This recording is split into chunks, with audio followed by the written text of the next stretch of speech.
Step 4, record significant findings and action necessary. Now, once you've completed the fire risk assessment note sheets, and you went around there, identified the observations and actions necessary, and you've made all your observations, then you start assessing the risk to the occupants. And this is an example of the type of sheet you'll need, this one here. First one there shows you significant hazards. The next one shows you the people or groups at risk. Then it shows you your size of risk. You've got to determine now, it's a qualitative risk assessment, high, medium or low. Then you need to put in your measures in place to prevent fire and or reduce the fire risks.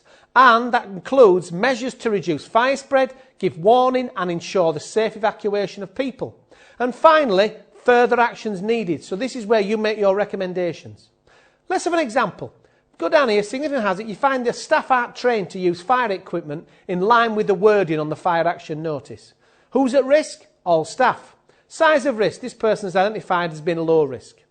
Measures in place, well, fire action notices are sited around the premises, staff trained in evacuation process.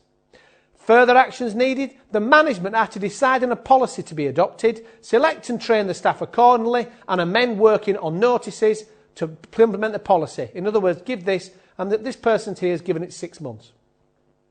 Next hazard that someone identified was there's no evidence of regular audits. Who's at risk? In this case, all staff.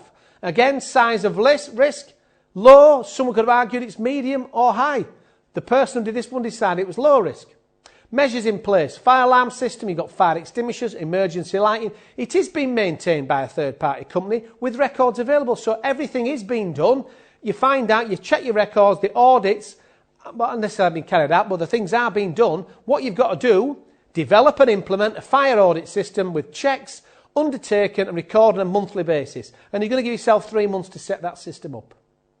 Another one, you find an evening shift is now being worked by a telesales department on the 4th floor, but there's no emergency lighting installed in the building at all. Well, now who's at risk? Well, in this case, it's your evening staff.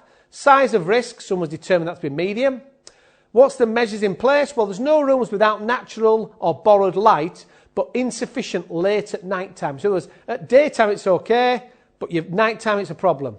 What are you going to do? Further actions. Install emergency escape lighting to the 4th floor and the stairwell.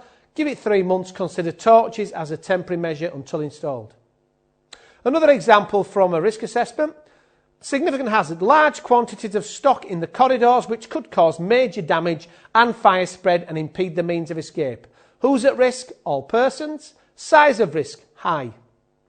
First of all, measures in place. Now, the cleaners are employed, but they're not carrying out the cleaning correctly. Detection is provided in areas with sounders if there is a fire, and the linings are non-combustible, so they won't promote it. What have you got to do immediately? Remove all stock as a fire spread, but it's also a trip hazard. So that's something that can be done immediately.